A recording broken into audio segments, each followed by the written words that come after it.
Significan niños felices, niños sanos, y eso en un futuro es adultos sanos y un mundo mejor. Entonces, está bueno.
She has made me feel like I'm important and I can go at my own pace, and that's all you need sometimes when you're feeling like you got nobody. It was helpful to have somebody there kind of holding my hand and guiding me and letting me know this is kind of the normal. It felt like I was becoming a new mom, so it was very interesting and helpful, very, very helpful. You know, there was that self-conscious part of me, like, will I be accepted even though I'm not perfect? What I like the most is that she really listens. The support that she gives me is special because she does it with love, and it's just natural, you know? That's all I could say. It just feels like somebody that I've known since I was little. You know, I said to Jeanette, Jeanette, you're supposed to be with me for 5 years. Jeanette said, yeah, I know, I'm going to be with you guys for 5 years. That's when I said, well, I guess I can trust her. She's going to be with us for 5 years. Yo creo que quizás pasó como a la segunda visita o algo así, como que ya nos presentamos formalmente. Y luego ya creo que en la segunda visita estaba como todo más tranquilo, como muy... como que el ambiente era muy familiar, entonces yo me sentí muy cómoda. I felt like she cared for Sparrow too, and Sparrow really enjoyed it. Yeah, she knew when Gabby came we were going to be making something or learning something, and she'd instantly start digging through Gabby's bags to find out what activity we were going to do. Not only did we get the assistance with this program, but we also made a really good friend I'm happy to call Gabby our friend. I think the relationship that we've built has been she's a part of the family.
When I first realized that I was going to be a parent, I was super scared. After 2 or 3 weeks of meeting in the home visiting program, I was totally comfortable with the fact that I was going to have a baby.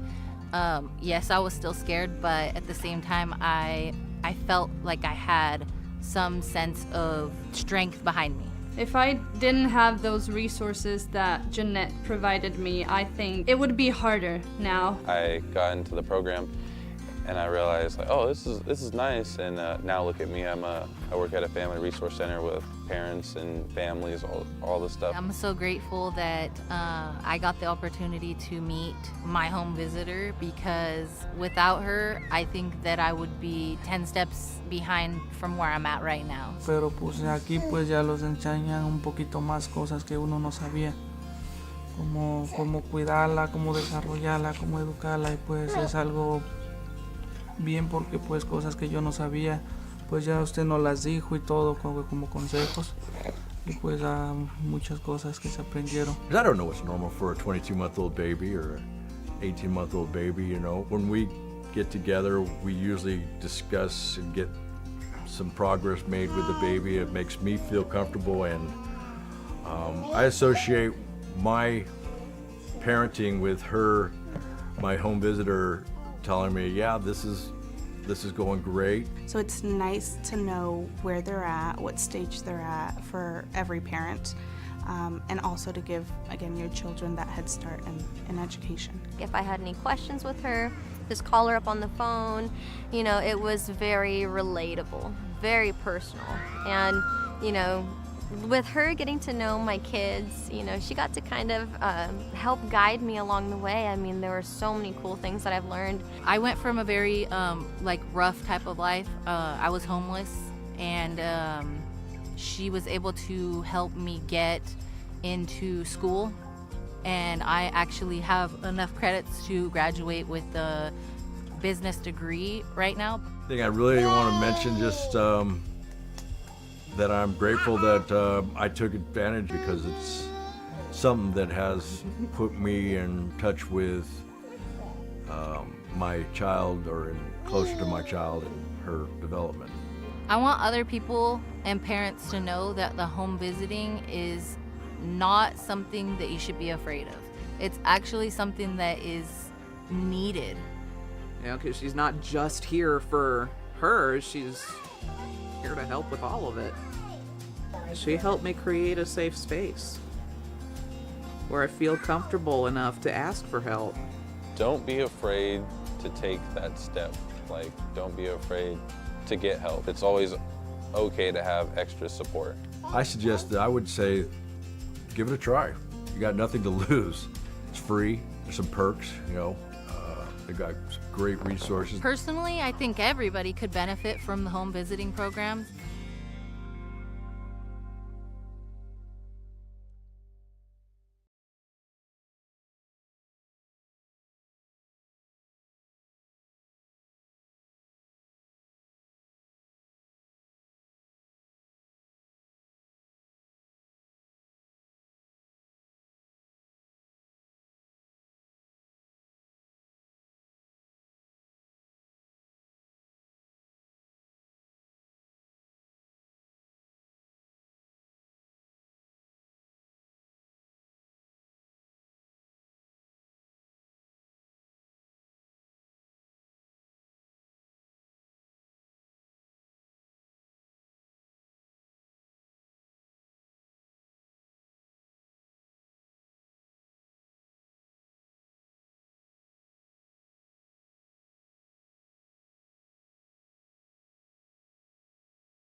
This meeting of the Ukiah Valley Basin Groundwater Sustainability Agency to order. Let's begin with roll call. Director White. Present. Director Crane. Present. Director McNairlin. Present. Director Gasca. Present. Director Navarez is not present, and Chair McCordy. Present. Thank you, everyone. I'd like to welcome our newest colleague to the board, Clint Nelson, who I've known for quite a few years at various gigs in Lake County and Mendocino County, and we're pleased to have you with us because I know that you're, first of all, you work hard, and second of all, you are also working with some of the resources that we're regulating. So welcome aboard, and I hope you enjoy your time with us. So, Thank you. the next item on the agenda is a approval of the agenda. I make a motion to approve the agenda. Second. Okay, been moved and seconded to approve the agenda. Roll call. We could also do simple iron. Are you all right with that, Director Crane? Because I know you like us to sound off individually. Whatever. Okay. Right, then, all those in favor signify by aye. Aye. Anyone opposed? Motion carries. Next item on the agenda is public comment on items not on the agenda. Is there any public comments either in the room or on Zoom? Doesn't look like there is. Okay, barring none, we'll move on to the next agenda item, which is discussion and possible action, consideration of nominees and appointment of Agriculture Stakeholder Director and alternate. Okay, so the recommended action is that we consider nominees and appoint Agriculture Stakeholder Director and alternate to the board. Eric. Thank you, Chair McCordy. So we have formal resolutions from the Mendocino County Farm Bureau to officially appoint Adam Gasca, Director Gasca, to be the Ag Chair or the Ag seat for the board, and then also to appoint Clint Nelson to the Ag alternate seat on the board. And so we could do that all in one motion. So the recommended motion would be to do it in one vote and having Adam and Clint not vote, obviously, since they're being considered here. And then that would leave the other 4 remaining board members present to be voting for Adam Gaska to be appointed to the ag seat and for Clint Nelson to be appointed to the ag alternate seat for the Ukiah Valley Basin GSA. So moved. Second. It's been moved and seconded. We will do a roll call for this. Director White. Aye. Director Crane. Aye. Director McNairlin. Aye. Director Gaska. I abstain. And Chair McCordy. Aye. Okay, the motion carries. All right, next on the agenda is the California Department of Fish and Wildlife Restoration Grant application. The board will receive a presentation on the proposed grant applications for the California Department of Fish and Wildlife Restoration Grant on behalf of the GSA and the city of Ukiah. Eric? Yes. So as we noted at the previous board meeting in June, we had went after the DWR Round 2 SGM implementation grant funding. We unfortunately were not selected in the draft round of grant awards. There's still a possibility, even though it's a slim chance, that we could be awarded some funding for some of the projects we applied for, but we are assuming that will not be the case, and we won't know for another couple of weeks if that is a change or not. But in the meantime, we have been working towards identifying other opportunities for grant funding. And one of them is the California Department of Fish and Wildlife Restoration Grant. And through that process, working with Larry Walker Associates and talking with the city of Ukiah, it looks like we could tie in our interconnected surface water study, groundwater study grant application that we submitted for the DWR grant, and also having it support and be loosely linked also to the city of Ukiah Western Hills land acquisition project. And so I would like to have Audra from Larry Walker Associates give us a presentation to clearly walk through both and how they relate to each other and why we have called this meeting today to make sure we can cover looking at these 2 grant opportunities separately, but then also discussing and hopefully approving to pursue both grant applications for both projects. So with that, Audra. All right, thank you so much, Eric, and good afternoon, everyone. I'm glad to be here and speak to you a bit about these opportunities that we've been pursuing with CDFW and Exploring. So let's go ahead and talk about this a little bit more. So there are 2 projects, as Eric mentioned, that we're targeting for which we would like to submit 2 separate applications. However, they will complement each other and will support each other. And I will explain how that will work in the next few slides. So the first project is going to be related to a Western Hills land acquisition. That's in partnership with the city of Ukiah. And the second, as Eric mentioned, is going to be supporting an interconnected surface water study. It'll be very similar to the study we put forth in the DWR implementation grant, with a few additional updates that will be supportive of the city of Ukiah's objectives to expand their open space holdings in the Western Hills.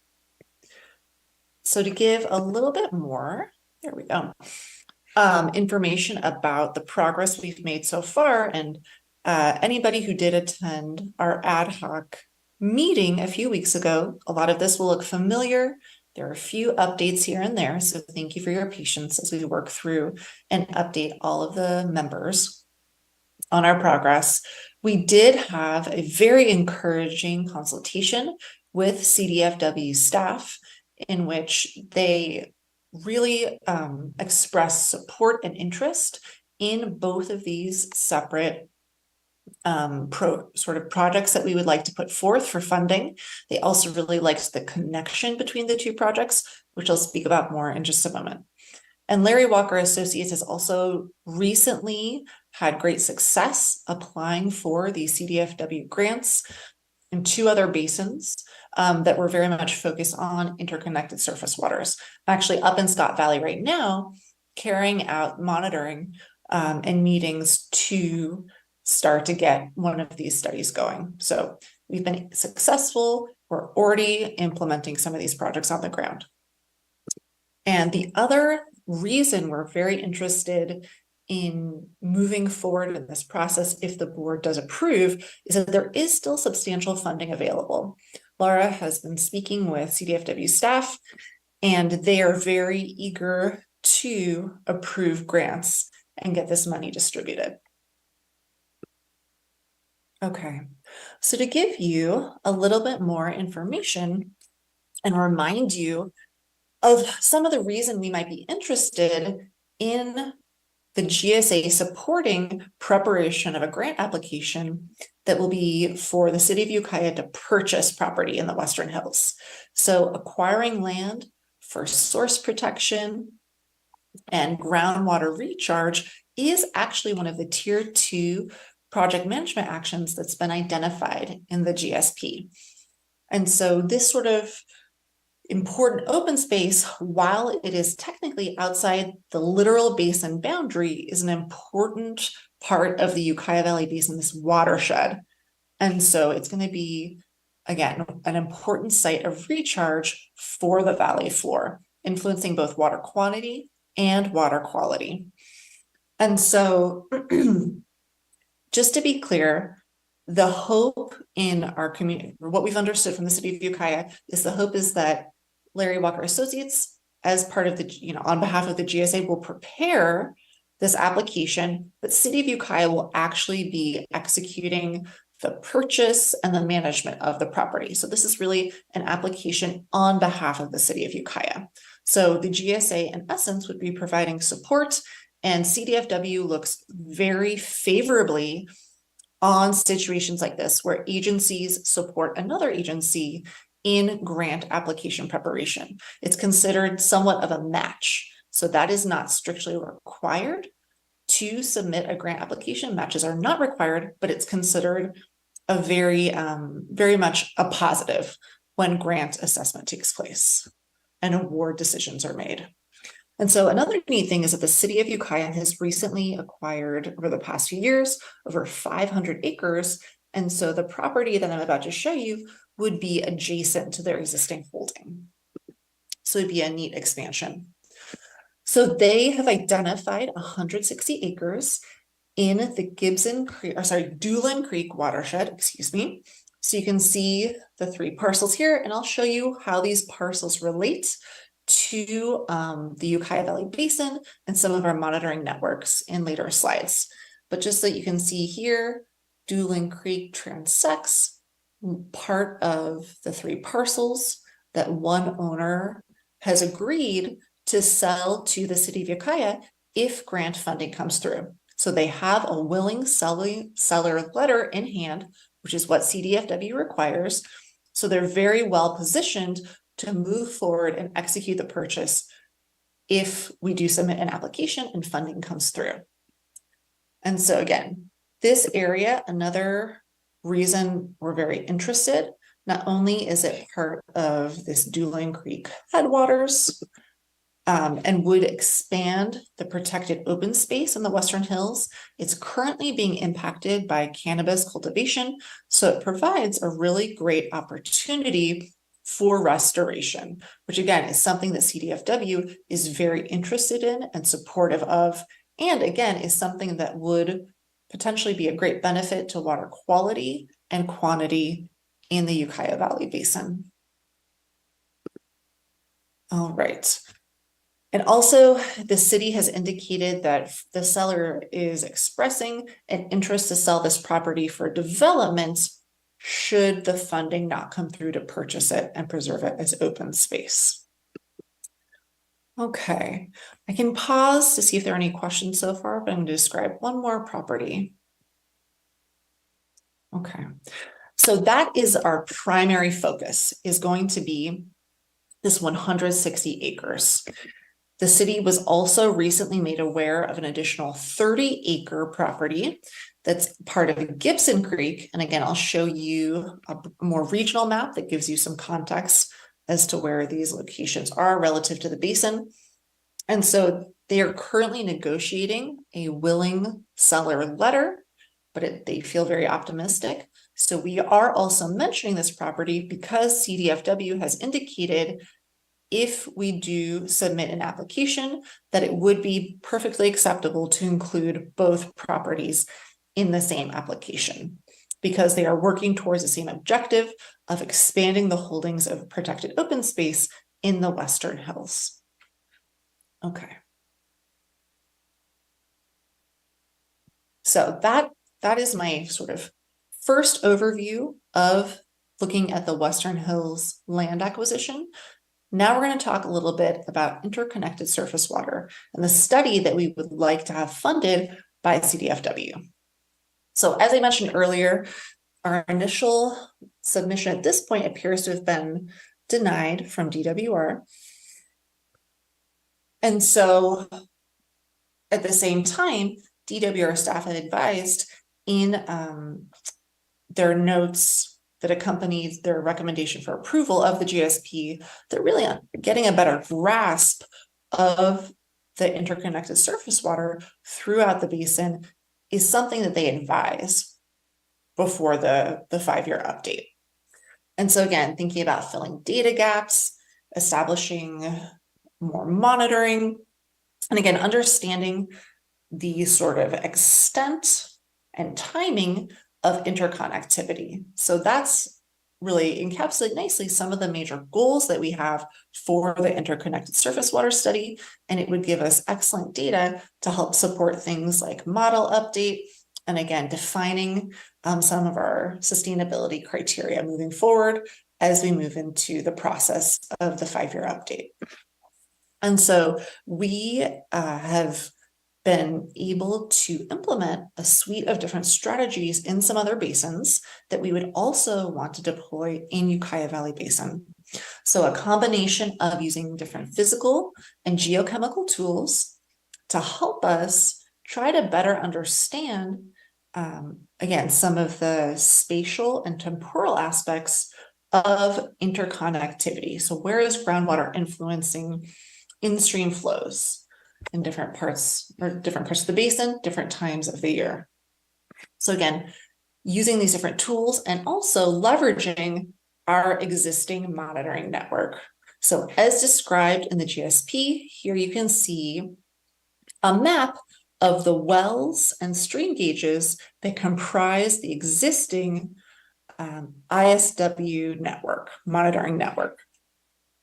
And so we'll talk about this a bit more in the next slide, but here you can see designated in red polygons the parcels that are proposed to be purchased in Western Hills. And conveniently, we have a stream gauge down here, USGS stream gauge, and then also some monitoring wells, some of them also outfitted with continuous monitors, also some nested wells. And so we're hoping to leverage some of our existing network and perhaps, as I'll discuss, also add in some additional stations to evaluate the benefits that may come from the land acquisition. All right, so another outcome we hope to achieve by performing an interconnected surface water study is to improve model calibration. And so doing so will also help us to update our sustainability management criteria, which again was another recommendation from DWR staff in our GSP feedback, so that we can establish minimum thresholds and measurable objectives for interconnected surface waters. All right, and again, all of this is very important for positioning us to be prepared for that 5-year update. All right, so we're almost done. So as I've been mentioning, and as Eric said at the top of the meeting here, there's a really nice sort of nexus or connection between the ISW study and the land acquisition. And so CDFW was very much during our consultation encouraging of any monitoring that could take place that would support future land acquisitions. So perhaps I would be demonstrating the benefits of restoration and removal of cannabis grows on water quality and quantity coming out of some of these tributaries. And in that sense, being able to help support and justify future land acquisition in the Western Hills based upon the benefit it affords to the Ukiah Valley Basin. And things like in-stream flows that are supportive of critical species and habitat. And so all of this too, to have a sense for what the longer term plan is for the city of Ukiah. They do hope to add substantially to their holdings in the next 5 years. So this could prove very beneficial. All right. So again, just to remind us of where existing monitoring network locations are for stream gauges and wells relative to the parcels that we are hoping to assist the city of Ukiah in purchasing, we would add, in addition to fleshing out our existing network, do things like hopefully add stream gauges to Dueling Creek, take water quality samples before and after restoration takes place to demonstrate benefits afforded to in-stream flows and ultimately potentially to groundwater that ends up getting recharged and pumped for later use. And then also in all of this, help to characterize and define groundwater dependent ecosystems, fish habitat, which are again identified as important public trust doctrine, environmental beneficial uses for waters in the Ukiah Valley Basin. But we could explore those in some of the creeks that serve as tributaries down to the basin. And that is of definite interest to CDFW and can help justify the expanding protection of open space in the Western Hills. All right. So that is what I have for you right now. I'm happy to pause.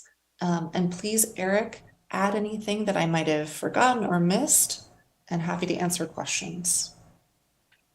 Just reiterating a point that Audra made, and Audra, wonderful presentation, is that we'll talk about this in a future agenda item, but our GSP was approved. And from that approval, there are some corrective actions or recommendations from DWR. And one of them that was the more involved description was on data gaps around the interconnected surface waters studies. So this is why this study is identified as a higher priority project to try to acquire grant funding as soon as possible to move forward with.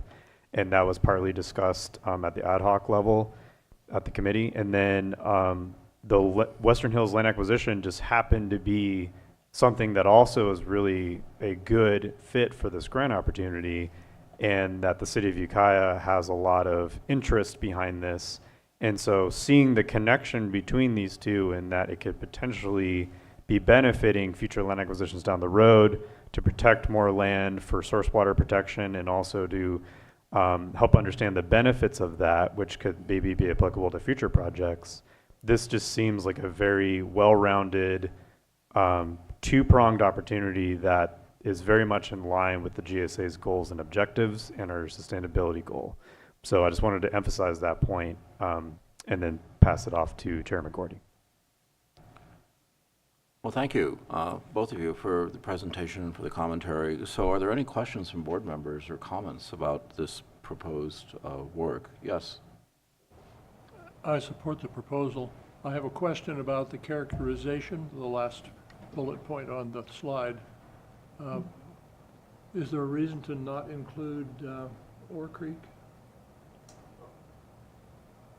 Audra, I can jump on that. So Ore Creek, and Audra, if you want to pull up a Google Earth really quick to show this, that would be great. So Ore Creek, for reference, is north of Gibson Creek, and it is not directly located next to that property from what I understand, but Audra's going to pull up Google Earth so we can just take a look at that to provide more context. And then we can answer that more directly, Director Crane. I was thinking of it in terms of fish, and it does discharge inside the basin. Yes, yes. So that could definitely be a consideration that we include as another potential site for looking at fish habitat. But for this map that she showed earlier, when it relevant to Gibson and Dueling Creek, we were emphasizing just those two because of their proximity within being the watershed of the Dueling Creek watershed and the Gibson Creek watershed.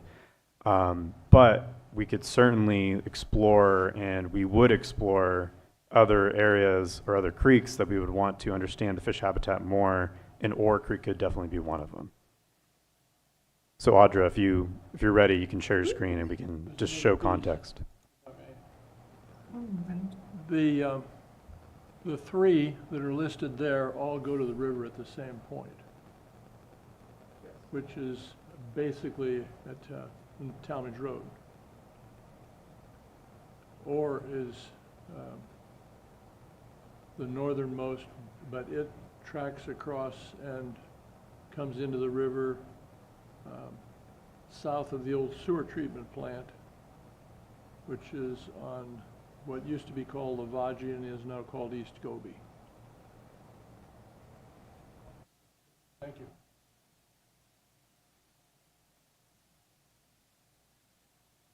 So I believe, or there's Ackerman Creek. Here we go.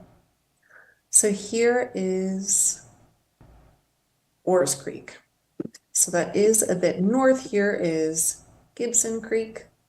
And I think we are most definitely open to input regarding what areas would be of interest. As Eric stated, I think we'd focus on those other three creeks just due to the proximity relative to existing and hopefully anticipated property holdings by the city of Ukiah in the Western Hills, and also proximity to some of our gauging, our wells and a stream gauge down in this location towards the south. But I think we're very much open to input as we design this proposed study. Please understand, I'm not advocating it. I was curious about why it was not included. Understood. Yeah, so the main reason it wasn't included was simply for the not being in close proximity to the proposed parcels and the existing land holdings that we could also look at the quantified benefit. Thank you. Other questions? Director White. So I understand both these grants are with the CDFW. Okay. And are they both being shared with the city, or is one independent? I mean, I don't understand the relationship exactly. Yeah. So Audra, I can take that, or you can take that. Oh, feel free, Eric. Okay. So both projects would have separate grant applications, and the City of Ukiah staff have requested that since LWA has experience proposing and submitting to this particular grant, and knowing what the requirements are and being able to put in the right language to make sure it has the highest success, they asked that in addition to our interconnected surface water study grant application, which is a separate project, that we also submit on their behalf the Western Hills Land Acquisition Project grant application. And once that both grants take off and move forward, if they both get approved for funding, the City of Ukiah staff would then take control and run the Western Hills project. And the only cross-section that would happen between the interconnected surface water study project and the Western Hills project is on the monitoring piece.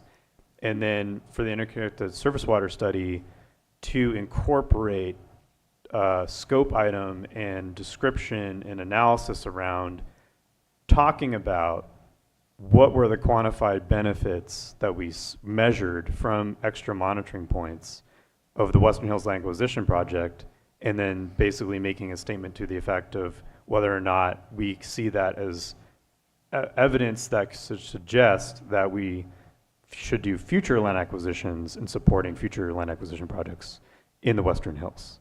So that's the cross section between the two. But the GSA would do the interconnected surface water study, and the Western Hills would do this. City of Ukiah would do the Western Hills application work when it gets funded. So two separate efforts. The only thing the GSA is doing is writing both applications. Okay. Yeah. And so do we get a little help on the cost of doing that? In terms of direct funding, that has not been identified, but in the way that they would contribute is through a cost share in terms of their staff time, involvement on our interconnected surface water study, and talking about the data that we have and understanding how that has implications to their Western Hills land acquisition project. And then, so there would be an in-kind, if you will, contribution for their staff time, contributing to our interconnected surface water study and the data around the cross-section between the two. And then I would assume, and this has not been discussed in clear detail, that with Sean and others at the City of Ukiah, but that they would include an opportunity for someone to be contracted to do that monitoring, and then they would share that data with us. So the cost share comes down to an in-kind contribution. So that's in the implementation side. That's on the implementation Yes, side, yes. but in the submission, I know we have in our budget $30,000 to submit Yeah. grants. And we're submitting both these grant Yeah. applications. Are we getting any assistance on the cost of doing that? Not directly. The way I sort of view it is that the City of Ukiah, being one of the JPM members, is already contributing like all the other JPM members are. And it's really a decision of the board to, is it appropriate for us to ask the City of Ukiah to contribute a little bit more for this direct effort? But one argument could be made that this Western Hills acquisition project could benefit the whole basin, so therefore it's accounted for in their contributions. Right. So it's up to the board to discuss and understand if you feel that is needed or not. I don't think there's any harm in asking for a little participation on the cost of putting these grants in, since they're definitely two grants. One is going to be managed by one entity and the other is going to be managed by the other. It just seems reasonable. I mean, you can take no for an answer, but, asking never hurts. Would you like to make a motion, or? I want to hear what. Sure, go ahead. Yeah, that's exactly what I was going to bring up on the staff report under fiscal impact. If it's a City of Ukiah project, I would think they would pitch in a little bit on the grant application. Right? Did you ask? We did bring it up, but it was mainly around. We did bring it up, but it was mainly around the cost sharing piece, but not direct towards the contribution for the grant application itself. Yeah. So that wasn't the focus of the discussion. Well, then I can put that in the form of motion to request participation in the cost of putting the grant application in from the city. Okay, so another way we could do it is just direct staff to negotiate, and. We can do that too. Yeah. I think that might be most efficient, is just to direct staff to negotiate some contribution from the City of Ukiah, bring the subject up and see what they have to say. Yeah. And I would like to ask Director Crane if he has any opinion on this too, since he represents the City of Ukiah. Okay. Okay. All right. I see. Yes, Laurel has her hand up, so Laurel. And then I know Audra too. Oh, Audra, go ahead. Audra first, and then. I did just want to help provide some additional background on the city staff's participation in the process so far. Because they had previously applied for grant funding, they've supplied us with really excellent background material. Much of the material about Western Hills acquisition that I presented, they provided to us. So they've been very instrumental in ensuring that we have the information required to be able to submit an application. And just to reiterate that it was viewed it was expressed by CDFW staff that it would be very beneficial and looked upon as a definite advantage in funding decision-making to see that the GSA provided support to the city for grant preparation. And just one clarifying point. So with that said, they've put in some of their time already. So in that negotiation, I can make it reasonable cost and understanding what that would be. And we can get into the numbers and figure out what that would be. And then in terms of mechanism to receive that funding, so we've already sent out JPA member invoices asking for your normal contributions for the year.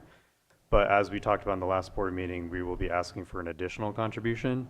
And so I could just make that as a part of the additional contribution that'll happen later in the fiscal year and citing that specific piece as this is the extra cost and why we're asking for this specific amount. And I could cite previous discussions and communications to justify that in that letter. And then that's how we can get that cost back. Okay, Laurel. I haven't really looked at the scope of this particular study for the groundwater, but you'll remember that the Bureau of Reclamation has approved a grant with us, and I noticed that some of the tasks are exactly the same as what you're applying for. And this could be very kind of complicated because we may have different consultants working on this. So I don't think we want to pay two consultants or one consultant twice to update the model, for example. So I think it would be good if, and Audrey, you should have that scope because you guys wrote it, if we could make sure that you're not applying for money to do the same things we're already funded to do. Oh yeah, most certainly. And when we're talking about model update too, Laura can certainly speak to this much better than I can, but we have so many data gaps that it's very easy for there not to be overlap and still incur benefit from additional monitoring that would be separate from this WaterSmart grant. Okay, I just wanted to make sure that we weren't doubling up on anything because it gets very confusing if that happens. Thank you. That's a great comment. Thank you, Laura. Thank you, Laura.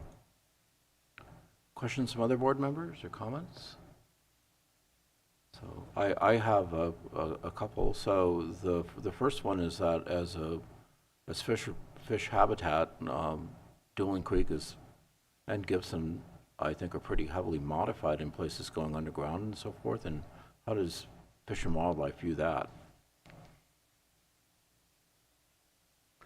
Audra, do you want to take I'm sorry. I was taking some notes as well. Excuse me. Yeah, so I think the sense is that any small benefit that might be afforded is considered very favorable. There are also other species of interest based upon a CDFW site visit that was facilitated through the city of Ukiah a few years ago in the Dueling Creek area. And so they identified other aspects of habitat, even beyond, from what I understand, in-stream flows to support fish, anadromous fish. And so I think even improving water quality and flows and reducing some of those impacts from the road incision and cannabis cultivation would be viewed as beneficial. Mm-hmm. And they're also very concerned. Oh, I'm sorry. Go ahead. Finish your thought. And also, I think part of the consideration as well is anything that can happen to improve main stem Russian River flows is considered beneficial. So even if it's sort of an ancillary recharge, enhancement that can occur by restoration in some of these tributaries, that is also considered beneficial based upon conversations we've had with CDFW. The other part of the study I think is very interesting is going to be following the isotope and radon identification, because the prevailing thought by State Water Resources Control Board and to a lesser extent Sonoma County Water is that the basin's recharged primarily by the Russian River, and a lot of the local landowners have really bristled at that, saying that they're pretty sure their aquifers are not necessarily connected or dependent. So this will be a way of maybe able to prove some of that as we. That's the hope, is getting some more insight. Any other questions? All right, so we've given some direction to staff, and what else do we need then for? So I would suggest that we can move forward with the recommended action that's listed in the agenda, and you could also just add on and for staff to directly negotiate with the city of Ukiah for cost recovery, and just add that to that. Do we hear a motion? So moved. Second. All right, roll call vote, please. Okay, we're ready for a vote. For a roll call? Yeah. Okay. Director Crane. Aye. Director White. Aye. Director McNairland. Aye. Director Gasca. Aye. And Chair McCordy. Aye. Okay, thank you very much. So now we're on to information items, rate and fee study draft meeting schedule. Yes, thank you, Chair McGordy. So we are now I'm gonna share my screen and just briefly talk about the rate and fee schedule for the meetings. And then I also just want to point out we are joined today by Shailene Rollins, who's part of the Hansford Economic Consulting team. And she will be talking to us about the draft outreach and engagement plan and on the next agenda item.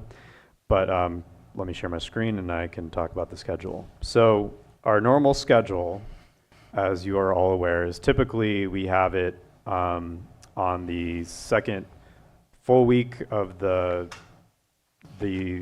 Thursday of the month, quarterly. And so we were looking at our normal schedule and we realized that for the rate and fee study, there's certain milestones that need to be hit in order to conduct the rate and fee study successfully on a expedited schedule. So the goal is to have the rate and fee study adopted and to have things be done basically by July 2024.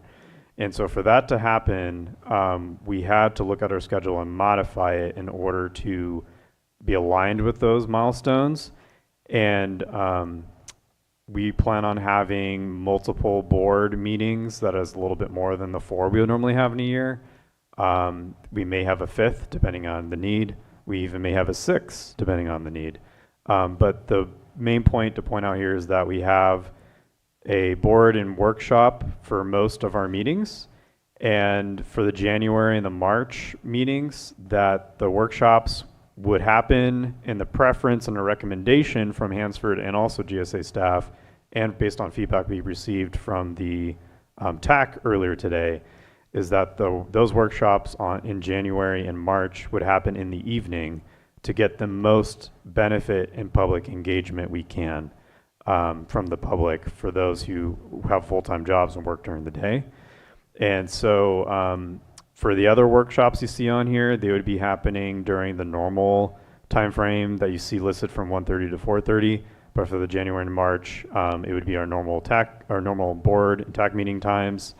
And then we would have a break, and then we would have our public workshops in the evening.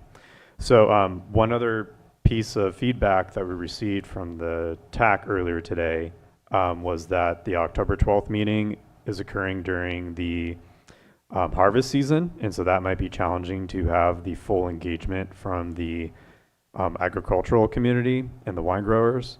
And so we are considering and seeking the board's input on this as well, is that should we explore to move that meeting to preferably November, so then that way it's post-harvest season, we can get the most engagement, and if we can find the appropriate date and time for this same meeting location, because it's the most cost-effective one, is that preferable by the board? Okay, well, those of you who are involved in growing things. Well, I just want to say that no time is a good time for everybody. So, and I know a lot of guys, at the end of harvest, they go hunting in Idaho or someplace. So, it's like the middle of October is not that bad. Things are okay. Okay. I'd say stick with what we got. Okay. Adam and Clint, could you also provide your feedback on that, if you don't mind? Well, I mean, I can make things, we pick at nighttime. So. Yeah, that's what I was saying. You know, you'll have people waking up and people falling asleep this time, depending on what their schedules are. I note that, or agree that people are going on vacation post-harvest. It's one or the other, in my opinion. So probably you can keep it on October 12th and have similar attendance, maybe different attendees, depending on who's on vacation or who's working or both. Okay, thank you so much for that feedback. So we'll explore if there's other options that make sense. Otherwise, we'll stick to this.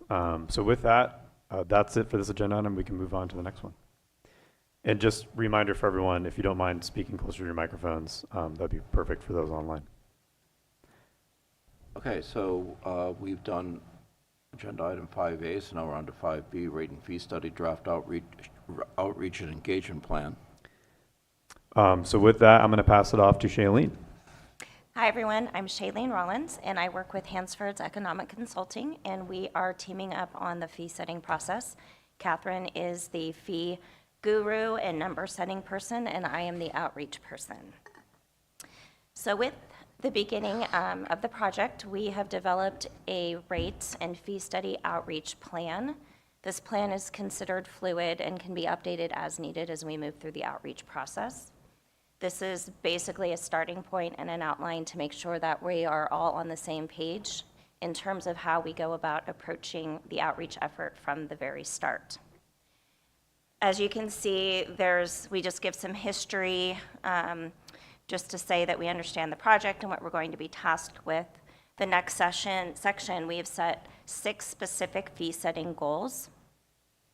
The priority, of course, is establishing a rate and fee structure that the board can adopt with confidence. We want to make sure that there is no reason why the board is concerned about moving forward with the option that would be presented as the final. And how we go about doing that is making sure that we engage the public as much as possible, from one-on-one meetings to meetings with interested parties and stakeholders, to public meetings, and making sure that we do our due diligence to get folks out to those meetings and provide input. We also want to make sure that administratively the fee is not overly complicated and time-consuming for the agency to administer on a yearly basis. And then we also know that we have some financial challenges in the region with the disadvantaged communities and the severely disadvantaged communities that we need to be aware of as we move forward with outreach and engagement. In terms of our objectives, our goal really is to engage the public in this. They know about I'm assuming they know a lot about the GSA, the GSP, but because the JPA has been funding the agency, the news that there is going to be a fee specific to the GSA could be very new to the public.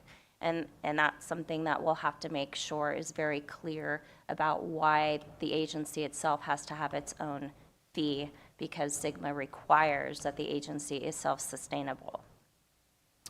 We need to make sure that we maintain transparency throughout the project. That is done by making what we do public and posted on the website, included in board packets and agendas.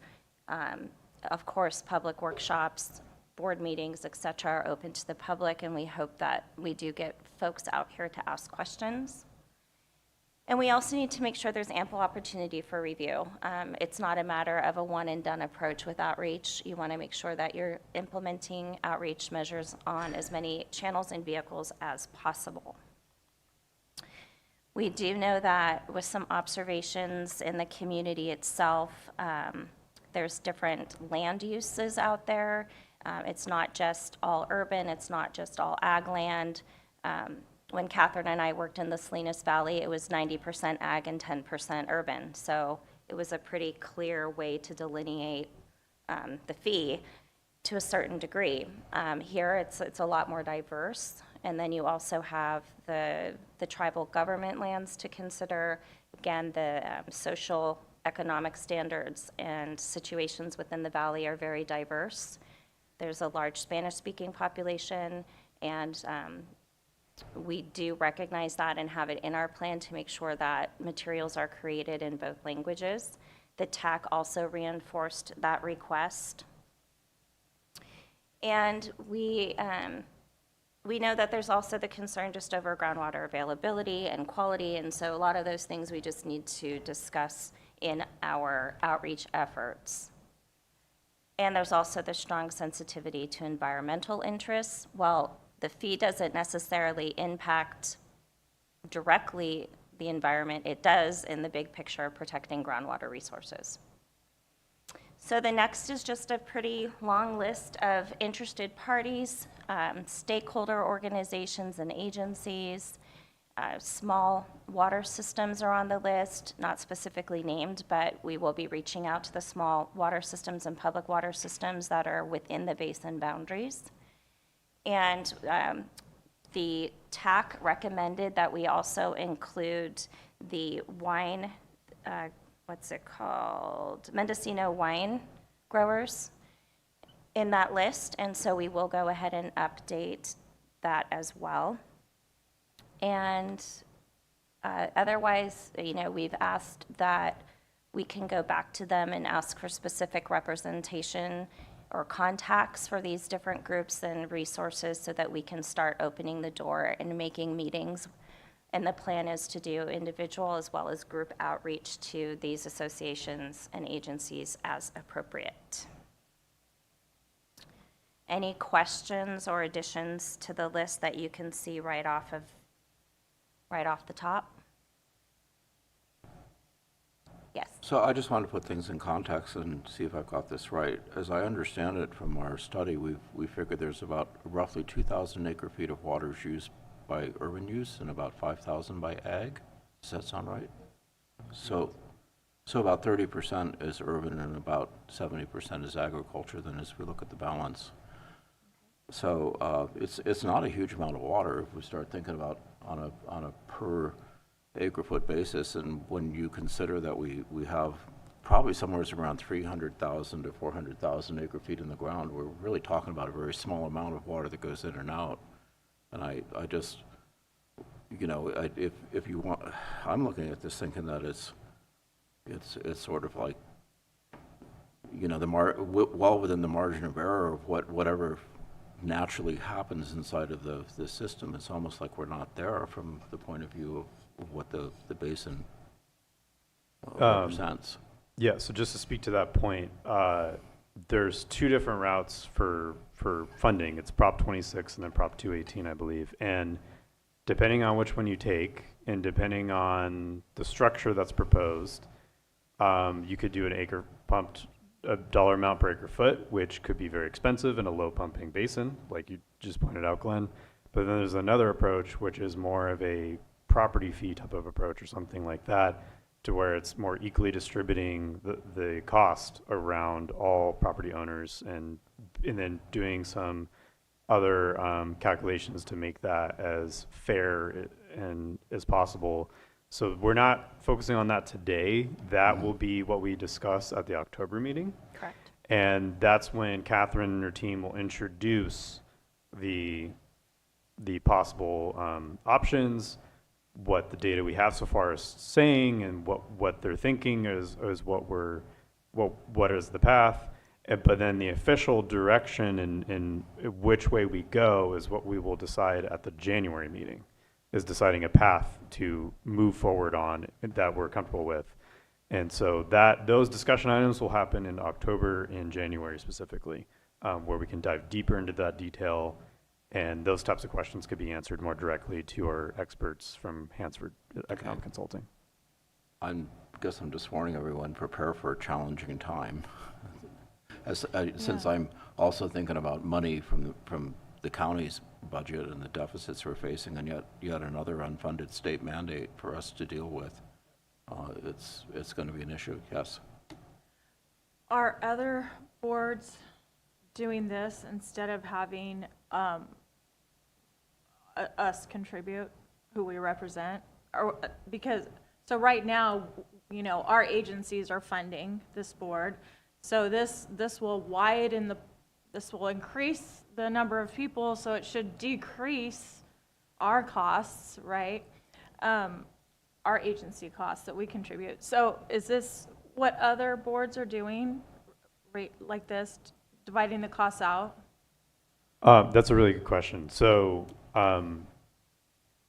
in Sonoma, for example, right, and Indigo is here, and Indigo is one of her staff, and she's worked in Sonoma Basin GSAs, and she's more familiar with some of their processes. But in Sonoma, for example, I believe that their member agencies were contributing at a certain point, but then now the county's subsidizing some of their fees that are happening through the rate fee study. But the goal is to have the rates and fees that were adopted to be the main thing that funds the basin, in addition to grants and other sources of funding they can pull.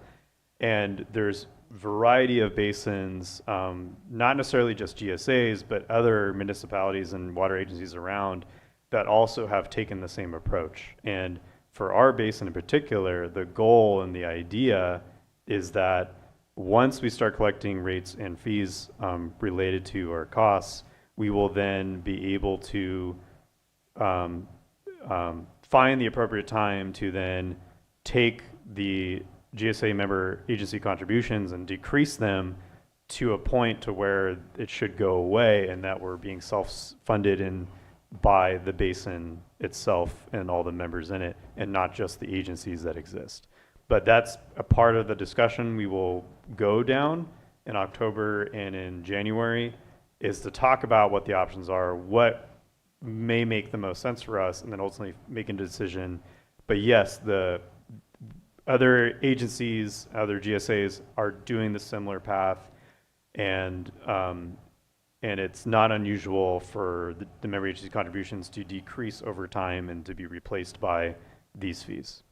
So is it this is legal then? And when other tribal or landowners, vineyard owners, when they contribute, is it mandatory or is it optional for them? Shailene, you're shaking your head.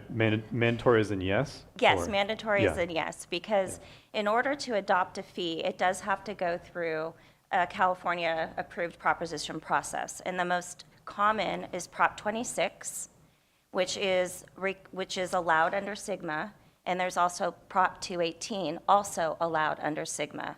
Prop 26 is adopted either via ordinance or resolution by the board, and it goes into effect. Prop 218 does go to those who reside within the basin to vote upon. And with the Prop 218, you have to show specific benefit to those who are being assessed. So it's a little bit more challenging of a process, but GSAs typically use one of those two propositions, and again, both are allowed by SGMA. In terms of when you switch fees over to the GSA collecting the fees, it's extremely common. When GSAs first started getting pulled together out of SGMA's law, it's like 2016 through like 2018 or 19, GSAs started forming, and the member agencies would contribute so that they could self-fund because they had no other money. They might have gotten a little bit of help from SGMA at the beginning, but for the most part, they had to have income coming in. However, that can't happen forever, and eventually everybody who is within the boundaries of the GSA, if you are identified as being in a basin that SGMA says is moderate or medium or high priority, you do use groundwater, and therefore you are a direct user and should have a contribution to that amount. So the goal is to not have agencies be funded through their JPAs or through their board representation, but to have the entire basin contribute to some level and self-fund. If the GSA can't self-fund, SGMA will come in with their own fee, which will be much higher than what would be established going through this process. Yeah, and just to clarify, when Shailene's saying SGMA, she's speaking in that instance that's when the State Water Resources Control Board could step in and then levy fees, which, and depending on what scenario you're looking at, could be a lot more expensive than taking this route. Correct. Yeah. Director Crane. How is this work under tribal lands, under sovereign land? Okay, so we do have a section in the outreach plan, but happy to address it now. Tribal government land, or tribal governments, the land that they reside on, are exempt from the fee. However, if you have a tribal member who lives on a private property, they would be subject to the fee. It's just the sovereign land that would be exempt.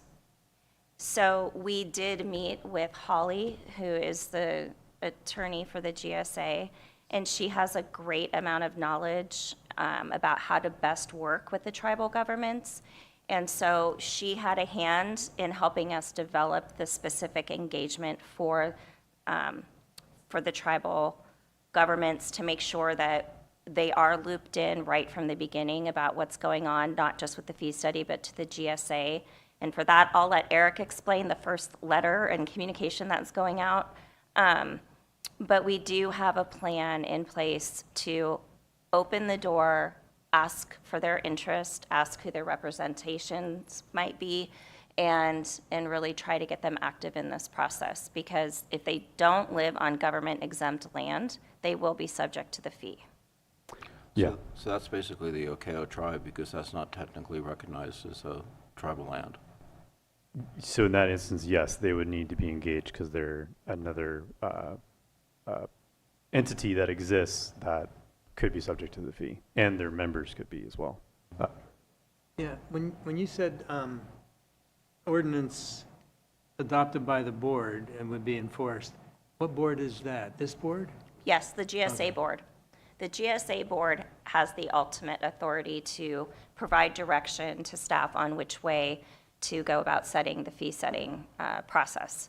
And so the goal is to have the different avenues of options under both Prop 26 and Prop 218 of setting the fee in October. It won't be exact dollar amounts per se, but it's just these are the directions we could go in and the types of calculations we can use to base the fee on. And we typically do a ranking type exercise and do a lot of feedback back and forth with you and say, what is your preference? You know, what are the 2 or 3 scenarios you'd like us to go out there and start vetting with the public? So I guess, and this will come to light later, but how is it enforced? I mean, what if somebody says, yeah, fine? Well, so typically the GSAs will put the fee on the property tax roll. Okay. So it's collected through property taxes and then reimbursed back to the GSA. When it comes to water systems, if a lot of the times the public water systems, if they're large enough, will just pay the fee and then add it to their water bill on the other end to its customers. Sometimes with small water districts, and we do this for both Merced and Salinas, they ask that we bill the small water system. So a small water system is anything with 2 or more connections. So, you know, there might be 200 small water systems, and they just said, you know, we don't know exactly all the details about which parcels are connected or double parceled or whatever, so just bill our customers, and then we send out those bills. So, but the majority, I'd say probably, Catherine could speak to it better, but like 95 plus are collected through property taxes. Okay, thank you. And just to add one other thing, so as part of this process, I'm imagining we would then try to also come up with a policy around what do we do if people aren't paying their fee? Do we go to collections? At what point? Sort of defining that stuff. So that wouldn't necessarily be explicitly have to be a part of this written fee study, but I would suggest to the board at a later time, I will bring that up to say, as part of this process, once the rate and fee study, the rate and fees structure is adopted, quickly after that, we should also think about and discuss what do we do when people do not pay and what is reasonable, what's not.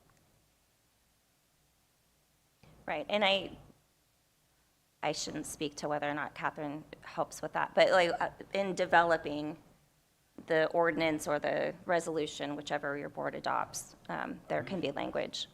Yeah, I think there's language in that. And there's also language about, this fee can be reviewed however many years, whether it's 2 years, 3 years, the average is usually 5 years. But there's all kinds of different ways that you can word it, that this fee, it can change. So as needs change. So, yes. So just really quick, any feedback from the board on the stakeholder interested parties list? So this doesn't go through the LAFCO process, correct? No. They probably still would like to know about it. I would put them on the list. Just okay. So they're aware. Okay. Any other feedback on this before we move on to the additional content? Just clarification. So we're looking at getting funding. So we're looking at a fee basically for everybody who lives in the valley, every single parcel in the valley. Yes. And then in addition to those, so, okay, a fee is a tax, right? So in addition to that fee for each and every parcel, is there also a fee for Mendocino County Resource Conservation District, Mendocino Cannabis Alliance, Mendocino County Farm Bureau?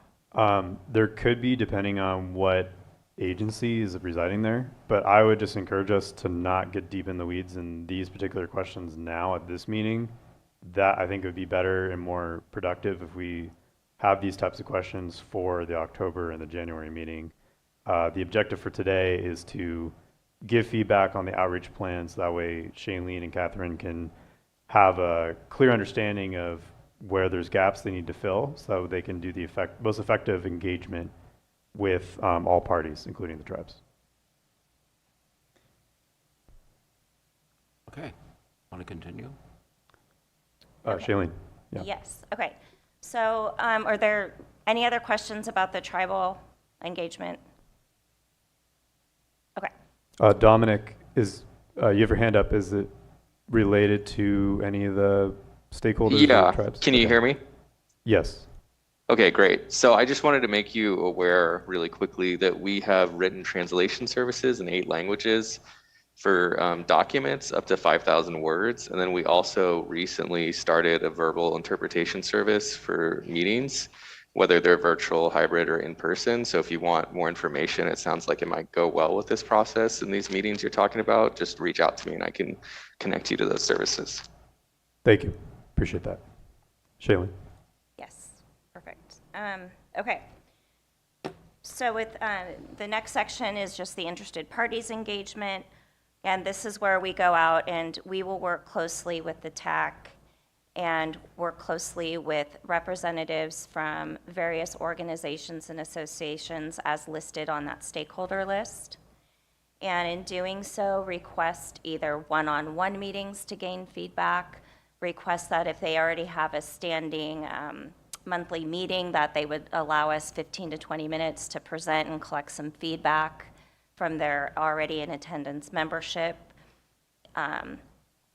When we were talking with the TAC, Devin from the Farm Bureau offered the Farm Bureau's newsletter as a way for us to reach out to their membership, which was quite nice. And so as we move forward with especially wanting to advertise the public workshops that will take place in January and March, having those types of resources will be very helpful. But I'm kind of skipping around. But to get back to the interested parties engagement, the main thing is that we want to make sure that we really do hear from the stakeholders and the various groups represented therein. Everyone will come to this with a very different perspective.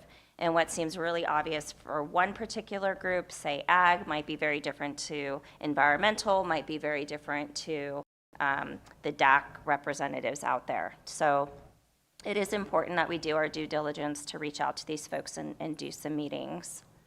And And then when we move to the public at large engagement and activities, we will utilize as many existing resources as possible, and then create materials as necessary. So for instance, the website exists. We will create a fee study specific page so that all of the materials that are created, draft feasibility reports, et cetera, and so forth, are available and easy for the public to find up on the website. Any types of articles or e-notices that we can create and provide to outlets such as the Farm Bureau or other agencies that would allow us to do e-blasts to their membership or include in one of their own e-newsletters, we'll take advantage of that. In terms of communication materials, typically it's fact sheets and postcard or notification type mailings so that folks are aware of the workshops themselves. And then all materials that are written will also be translated into Spanish. Social and traditional media outlet, the TAC provided some additional resources to include on this list, including some radio stations and one that specifically has a Spanish language news hour. So we will be reaching out to those groups. There's always social media out there. It's kind of the double-edged sword, but if you just stay factual and invite people to meetings through that, you typically don't get too much pushback. So there was conversation from the TAC saying, you know, make sure you really tap into the real local area-specific social media sites and not have it go out to those that might not be in the boundaries.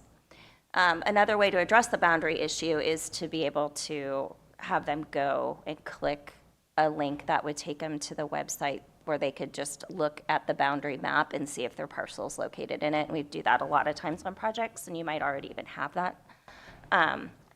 So there is a social media page that's kind of dedicated to the first district. And Okay. that would be a good one. Just like you said, don't engage people, but you know, post meeting notices and things on it, or informational articles. Okay.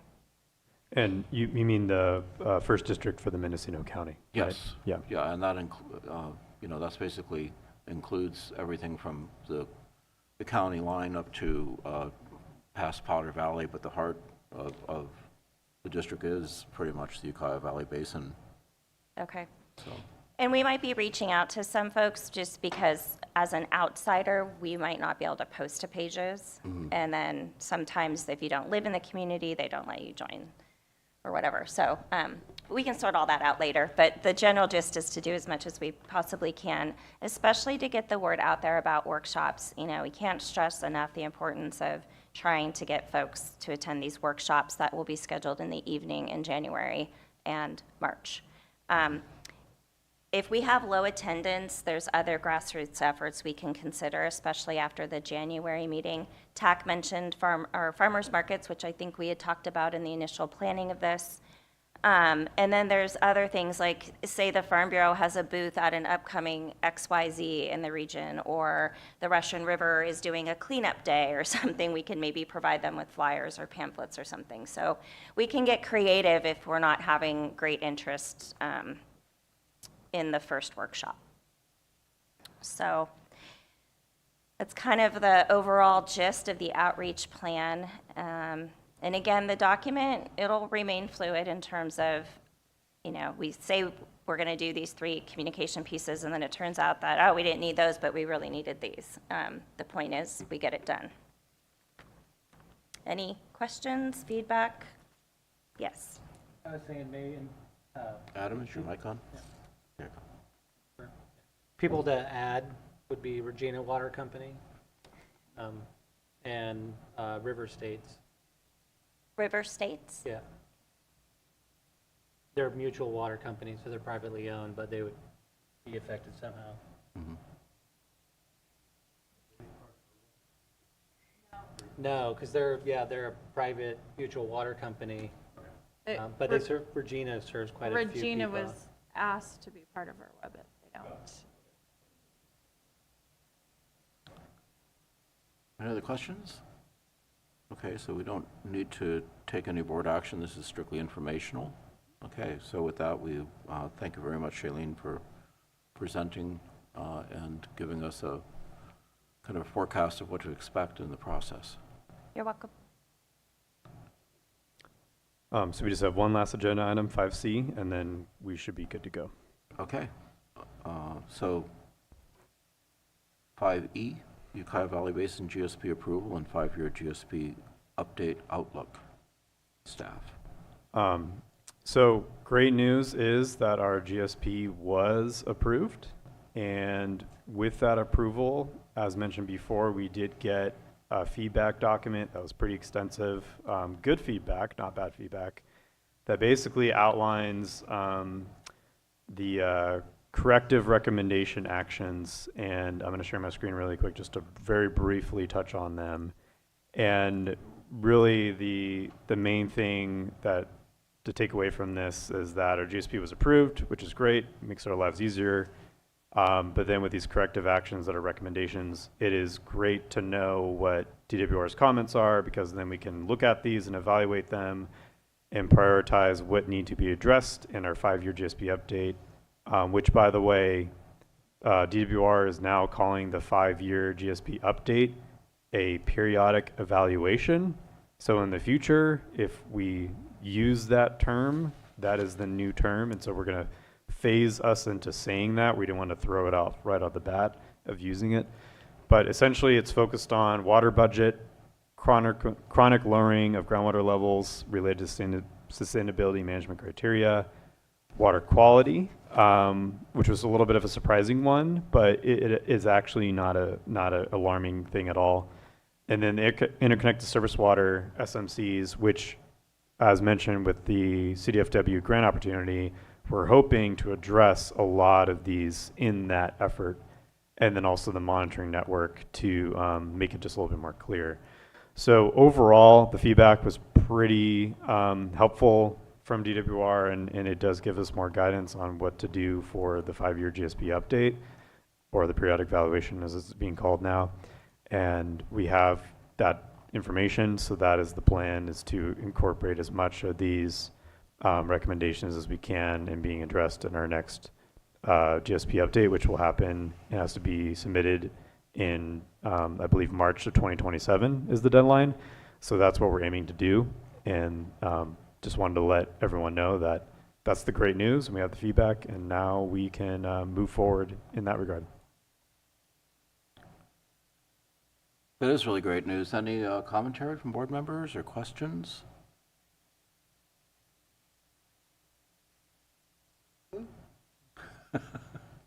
Yeah, it's very exciting. I mean, it's pretty anticlimactic given all that we've been through, and we start thinking about how we began meeting in 2017 on this, and at least some of us were there, and we met quite a bit and wondered how we were going to pull this off. Will this ever come to an end, and will it ever get approved? And we did it.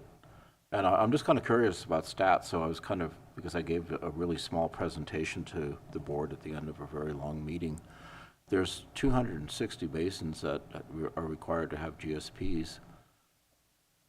I think there's about 50 that have approved plans. Does that sound right to you?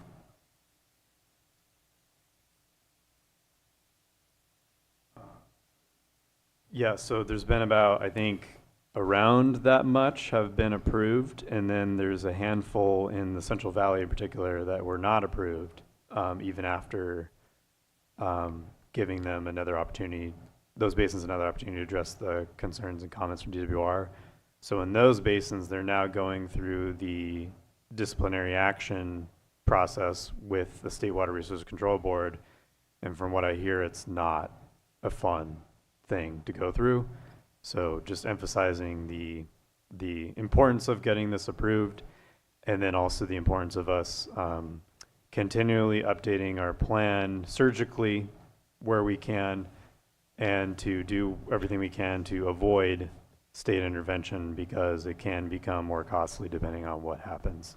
And so the goal is to avoid that, so that way we remain local control, and then we have the ability to manage the basin as we see fit, and not necessarily forced into doing things we don't want to do. Okay, that sounds good. Well, if there's no further questions, then I think we're at adjournment. Any other announcements that you want to make, Eric, or? Just look forward to the October meeting to be mainly focused on the rate and fee study and any other remaining items for board business that we need to address.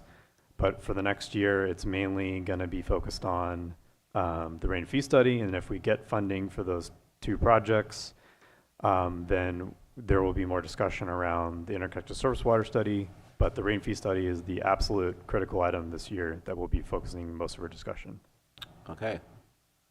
With that, we're going to adjourn, and I wish the farmers in the lot here good luck, and hopefully we'll get through with no rain, but it'll start pouring once we're finished.